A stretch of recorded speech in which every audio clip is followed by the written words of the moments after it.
Hello everyone, welcome to my new mini vlog.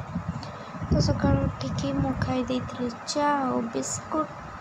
तापर मो tuition वगैरह छाड़िकी नुआ जाइतिली गाधेबू तो गाधेकी पळै आसतिली। देन गाधे सारा पर खाई देइतिली पखाळ।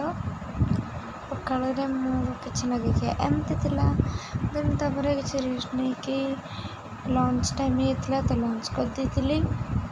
देन लंच कर सला परे आमे टिके जाइतिलु। आज जेहेतु चिता लगी अमावास्या थिला तो आमे पिठा नहीं कि जाइतिलु नई रे पकेया को पिठा, जो पिठा को गेंडा और कुचे मैंने खाइबे।